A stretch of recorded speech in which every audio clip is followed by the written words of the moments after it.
عذاب کی باری آئے گی۔ لیکن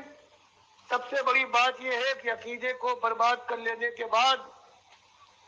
اب اگر توبہ کر کے ایمان کو درست نہیں کرتے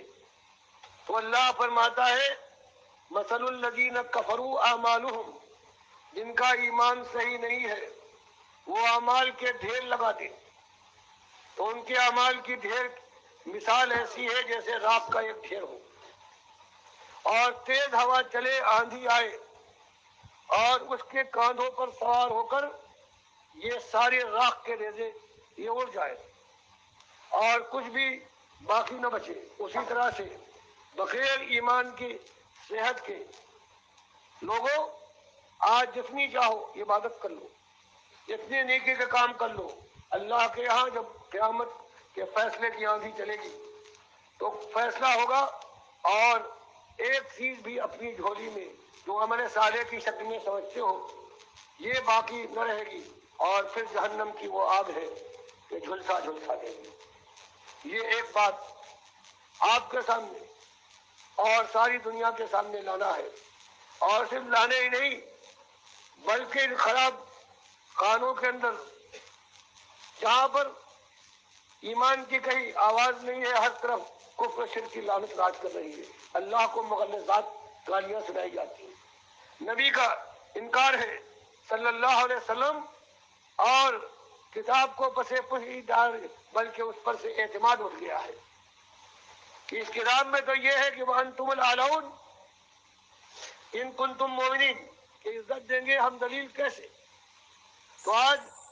قرآن کے اوپر سے آج امت کی اکثریت کا اعتماد اٹھ گیا ہے، اس اعتماد کو بحال کیجیے کہ اللہ کی بات بالکل صحیح۔ لوگوں جو تمہارا ایمان جس کے اوپر تمہیں یہ اعتماد ہے یہ سچ اصلی ایمان ہے، یہ ایمان نہیں۔ ان صوفیاء نے اتحاد کے ذریعے سے اور تمہارے علماء نے احباب نے بت پرستی کی قبر پرستی کی بنیاد فراہم کر کے کہ اللہ کے نبی صلی اللہ علیہ وسلم کو پہلے زندہ کیا اس قبر میں۔ اللہ کے نبی صلی اللہ علیہ وسلم فرمائے بخاری کی حدیث میں کہ مرنے کے بعد میں جنت میں جنت الفردوس میں سب سے اچھی جگہ جو ہے وہاں پہنچا ہوا، بخاری کی حدیث میں۔ صحابہ کا ایما ہو گیا کہ نبی صلی اللہ علیہ وسلم وفات پا چکے ہیں، اب قیامت سے پہلے زندہ ہونے والے نہیں، اور آج کی امت ان کو اس اندھیرے گھر میں بند کر کے خوش ہے۔ اللہ کے نبی صلی اللہ علیہ وسلم فرمائے کہ ساری کائنات کے اعمال اللہ کے اوپر پیر اور جمعرات کے دن پیش ہوتے ہیں، آج وہ اعمال جو دور سلام کے ہیں وہ نبی سم پر پیش ہونے لگے۔ یہ ایسا شرک اور کفر ہے جو آج امت مسلمہ کے ایک ایک ریشے کے اندر دوڑ گیا ہے، اور یہ کہاں سے آیا ہے؟ وہی شیعہ ہے، وہی رافضی ہے، وہی عبداللہ ابن سبا کی اولاد ہے جس نے چھاڑا، اور احمد ابن حنبل کی اس دنیا میں شہرت کو جو 220 اور 30 کے درمیان ہوئی تھی خلق قرآن کے مسئلے میں، شیطان نے ان کو ہدف بنایا اور ان پر وہی وار کیا کہ جب نبی صاحب کی میت مبارکہ پڑی ہوئی تھی جو اس نے عمر بن خطاب رضی اللہ تعالیٰ عنہ پر وار کیا تھا، لیکن ابو بکر صدیق رضی اللہ تعالیٰ عنہ کی مداخلت سے شیطان کا وار کاری نہ ہو سکا، اور 200 سال تک امت کے اندر قبر پرستی کی لعنت نہیں آئی۔ لیکن 220 کا یہ ہیرو جس کی مسند پڑھنے کے بعد معلوم ہوتا ہے کہ خالص شیعت کا پرچارک تھا، حضرت ابو بکر کو کہہ دیا نہیں، نبی صاحب نے ان کو بھیجا ضرور تھا امیر بنا کر 9 ہجری میں، لیکن معذول کر دیا علی جو کہتے میرے پیارے بھائیوں، عزیز ساتھیوں، یہ آواز ہے ڈاکٹر مسعود الدین عثمانی رحمۃ اللہ علیہ کی۔ درد بھری آواز ہے، ایمان افروز آواز ہے، انقلابی آواز ہے۔ امت مسلموں کو احساس دلایا جا رہا ہے کہ یہ جو مایوسی کا عالم ہے ہر طرف، اور قرآن کے اوپر سے اعتماد اٹھ گیا ہے۔ عام طور پر یہ مسلمانوں کے اندر اب یہ سمجھا جاتا ہے کہ بس یہ ایک صرف مذہبی سی کتاب ہے، پڑھنے سے ثواب ہوتا ہے، اس کے نیچے سے گزرو یا اس طرح کی اس کی قسمیں اٹھاؤ، عدالت میں اس کو رکھ دو، اس طرح کی ایک کتاب ہے۔ حالانکہ یہ ایک انقلابی کتاب ہے، اس کتاب نے عربوں کو اٹھایا تھا، اور پوری دنیا کے اوپر جو مسلمان چھائے تھے وہ بھیڑ بکریاں چرانے والے، بان کی جوتیاں پہننے والے، اس کتاب کے ذریعے، اور یہ میری بات نہیں ہے بلکہ حدیث ہے، نبی علیہ السلام کی عمر بن خطاب بیان کرتے ہیں، ان اللہ یرفع بہذا الکتاب اقوام، کہا کہ میں نے نبی علیہ السلام سے یہ سنا ہے کہ اس کتاب کے ذریعے اللہ تعالیٰ قوموں کو اٹھاتا ہے،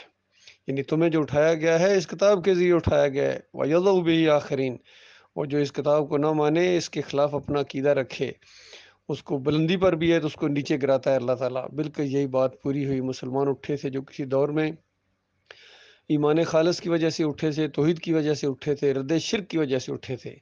اور جب ان کے اندر پھر شرک آیا، جیسا ڈاکٹر صاحب بیان کر رہے ہیں کہ 220 میں یہ احمد بن حنبل کے ذریعے اس امت کے اندر، چونکہ اس کی بڑی شہرت ہو گئی تھی، جب شہرت ہو جاتی ہے اس کے بعد لوگ اندھا اعتماد کرنا شروع ہو جاتے ہیں، تو بالکل وہی تاریخ پھر دہرائی گئی کہ جب یہ انقلابی دعوت اٹھی ہے ڈاکٹر مسعود الدین عثمانی رحمۃ اللہ علیہ کے ذریعے، کچھ لوگوں کے کان کھڑے ہوئے ہیں اور اس طرف بڑے ہیں، امید کی کرن پیدا ہوئی ہے، اور اس کے بعد ان کے جو امیر بنائے گئے تھے جماعت کے، محمد حنیف، ان کی جب شہرت ہو گئی ہے، ان کا نام ذرا پھیل گیا ہے اور تفسیر وغیرہ لکھنا شروع ہو گئے ہیں، تو ان کے اوپر شیطان کا وار ہوا، اور بھی کچھ لوگوں کے اوپر جو آگے چلنے والے لوگ تھے، ان کے اندر آپس میں ضد بازی اور شیطان کا شدید وار ہوا ان سب کے اوپر، چاہے یہ سرفراز ہو، چاہے یہ حکیم رمضان ہو، منور سلطان ہو، اور انیس الدین ہو۔ تو بہرحال اس وقت کچھ لوگ مخلص موجود تھے، دوسرے اس اعظم صاحب ہیں یا اور کچھ لوگ تھے، ان کی مداخلت سے شیطان کا وار الٹ دیا گیا، لیکن چند سال بھی نہیں گزرے تھے کہ 2017 کے اندر آ کے پھر محمد حنیف کے اوپر شدید شیطان کا وار ہوا، اور شرک جس کے خلاف یہ دعوت اٹھی تھی، وہی شرک، سجدہ تعظیمی کا شرک ان کے اندر آیا، اور 2-3 اور شرک بھی ان کے عقائد کے اندر آ گئے، اور سمجھانے کے باوجود اب وہ بندہ پیچھے ہٹنے کے لیے تیار نہیں ہے، اپنی انا اور ضد کا مسئلہ بنا لیا۔ اللہ کے بندو، یہ ایمان کی دعوت، یہ روشنی کی ایک کرن ہے، اس کے علاوہ کوئی اور راستہ نظر نہیں آتا ہے، تو اس دعوت کو، اس ایمان کی شمع کو بجھنے نہ دو، اور اس سے کیوں پیچھے ہٹے ہو؟ اسے نہیں پیچھے ہٹنا چاہیے تھا، ذرا بال برابر اس سے پیچھے ہٹنا، یہ آپ کی دینی موت ہے، پیچھے جہنم ہے اور آگے جنت ہے، آگے پاؤں بڑھے، اگر رفتار سلو ہو جائے کوئی بات نہیں، لیکن ایمان کے اندر تو خرابی نہیں آنی چاہیے تھی، جس طرح سجدہ تعظیمی کا شرک ان کے اندر آیا ہے، اور ایمان کی یہ شمع ایسا محسوس ہوتا ہے ٹمٹما رہی ہے، لیکن ہمت ور اس کو آگے بڑھیں، اور اس ایمان کی دعوت کو اسی انداز سے، جس طرح ڈاکٹر عثمانی رحمۃ اللہ علیہ نے جس انداز سے دعوت دی ہے کہ بس یہ ایک مسئلہ ہے، اس کو دنیا والوں کے سامنے لایا جائے، اس مسئلے کو حل کیے بغیر کوئی مسئلہ حل ہونے والا نہیں ہے، اور ان کو بتایا جائے کہ ایمان خالص کے بغیر تمہارے حج، تمہارے عمرے، تمہاری نمازیں، تمہارے جتنے بھی نیک اعمال ہیں اور قربانیاں، جو کچھ تم کر دیکھو، کوئی اللہ قبول کرنے والا نہیں، تمہارے منہ کے اوپر دے ماری جائے گی، جب تک ان مولویوں اور پیروں کو تم نہیں چھوڑو گے۔ ان کے پیچھے چلنا اپنے ایمان کی بربادی ہے، عقیدہ جن کا خراب ہو، چاہے یہ سعودی ہوں، چاہے یہ پاکستانی مسلک ہوں، بریلوی ہوں، دیوبندی ہوں، اہل حدیث ہوں، سلفی ہوں، جہاں بھی یہ ہر مسلک کے اندر شرک ہے، ہر جماعت کے اندر شرک ہے، اور یہ مومنوں کی جو جماعت اٹھی تھی اس کے اندر بھی، یہ محمد حنیف کی جماعت، اس کے اندر بھی اب شرک آ گیا ہے، تو اللہ کے بندو، ایمان خالص کی دعوت کون اٹھائے گا؟ بہرحال اللہ تعالیٰ نے تو اپنا کام لینا ہے، اپنے بندوں کے ذریعے مالک یہ دعوت سامنے لا رہا ہے، اور کچھ اللہ کے بندے ہیں تعداد میں کمی کے باوجود اس کے اوپر جمے ہوئے، اور انشاءاللہ جمے رہیں گے، لیکن مسئلہ یہ ہے کہ اسی مسئلے کو اٹھایا جائے، کوئی اور مسئلہ نہیں ہے، اب نوٹ اور ووٹ کا مسئلہ نہیں ہے، جمہوریت کا مسئلہ نہیں ہے، یہ صوفیزم کا مسئلہ نہیں ہے، یہ مسئلہ ایمان کا ہے، توحید کا مسئلہ ہے، کہ جب تک تم شرک کو نہیں چھوڑو گے اور ان طاغوتوں کا انکار نہیں کرو گے، تمہارا کوئی عمل اللہ کے یہاں قابل قبول نہیں ہے،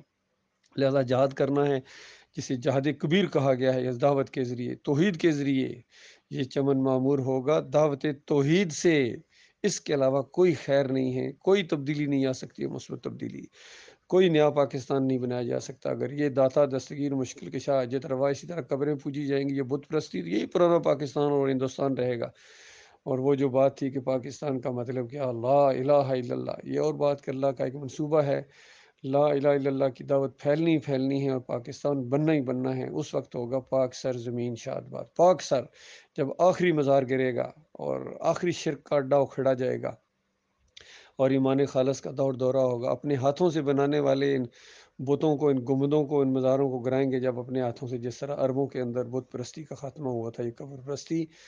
کا خاتمہ ہوگا اور کوئی گنبد نہیں چھوڑا جائے گا، ہرا بھی اور پیلا بھی اور نیلا بھی، سارے گنبد گراؤنڈ کر دیے جائیں گے، تب یہ پاکستان ہوگا۔ اور اس کے بعد انشاءاللہ انڈیا کو بھی پاکستان بنایا جائے گا اور چین و عرب سب پاکستان بنے گی، پوری دنیا پاکستان بننے والی ایک وقت آئے گا۔ مسلم کی روایت کے اندر آتا ہے 7 سال تک اس زمین کے اوپر کوئی شرک نہیں ہوگا اور مسلمان ہی مسلمان ہوں گے، اس وقت ہوگی پاک سر زمین شاد باد، پاک ہو جائے گی یہ زمین شرک سے۔ پھر اس کے بعد شیطان کا وار ہوگا اور آہستہ آہستہ ان کے اندر پھر شرک آئے گا، اور ایک وقت ایسا بھی آئے گا کہ کوئی ایک مومن بھی زمین کے اوپر نہیں رہے گا اور سور میں پھونک مار دی جائے گی۔ یہ کچھ ہونے والا ہے، اللہ تعالیٰ غور و فکر کرنے کی توفیق عطا فرمائے۔